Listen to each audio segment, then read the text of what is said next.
So kung mapapansin natin, ito guys ay walang pinagkaiba sa size, no? And then sa weight, hindi mo mapapansin yung difference niya, no?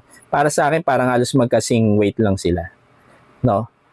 Ito naman guys, is advisable tong gamitin sa mga Jack Solar, share natin ito. Ano ang natutunan mo? Ayun, sa wakas nakabili na tayo nitong 4 ampere hour battery pack ng Inco. No, so nakumpleto ko na yung battery pack ng Inco para dun sa kanilang 20 volt system, no? Starting from pinakamaliit na 2 ampere hour. Ngayon, meron tayong 4 ampere hour, 5 ampere hour, 6 ampere hour, 7.5 ampere hour, tsaka yung pinakamalaki nila is yung 8 ampere hour battery pack. No? Sa size, obviously, ang pinakamaliit is yung ating 2 ampere hour battery pack.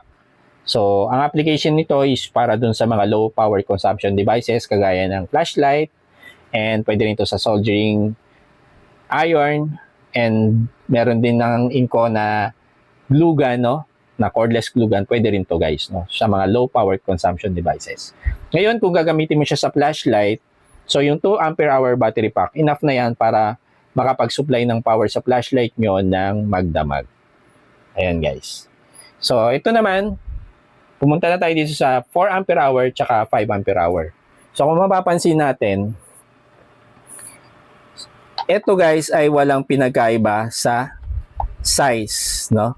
And then sa weight, hindi mo mapapansin yung difference niya, no? Para sa akin, parang halos magkasing weight lang sila, no? Ito naman guys, is advisable tong gamitin sa mga tools na handheld o yung mga binubuhat, no? Kagaya ng mga power tools. Kasi ito ay hindi sobrang bigat na battery pack, pero mapoprovide niya yung power na kailangan mo dun sa iyong tools, no? So, ito ang pinaka-advisable na gamitin sa mga handheld tools. Kagaya ng portable drill, impact wrench, ano pa ba? Pressure washer, no? Kung anong meron pa, grinder, meron din silang grinder, no? Cordless grinder, ano pa ba? Yung circular saw, meron din silang jigsaw. Ito yung pinaka-advisable sa kanya. Itong 4 ampere hour tsaka 5 ampere hour.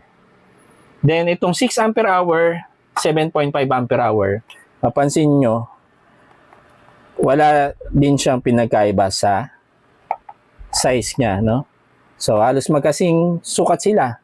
Ngayon, sa bigat, hindi ko rin hindi ko rin yung difference ng bigat niya. Hindi ko ma-distinct, no?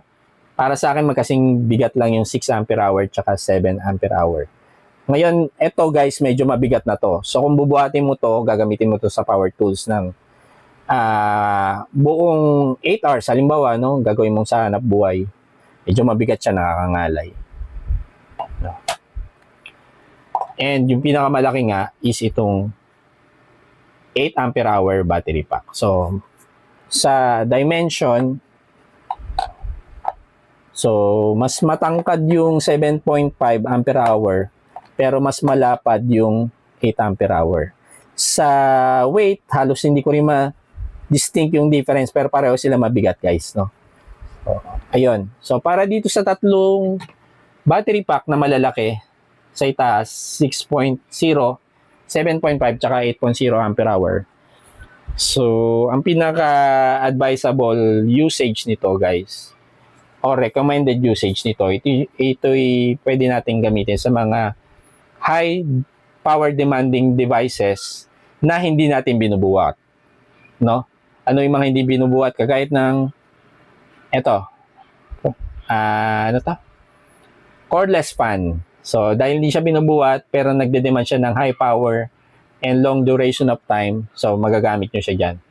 So, meron din ako nakita kasi ito ay pwede natin itong gamitin, itong mga battery pack na to. Pwede ito natin itong gamitin sa mga sister company tools ng Inco, which is yung isa is yung Wadfo. Sa Wadfo, meron silang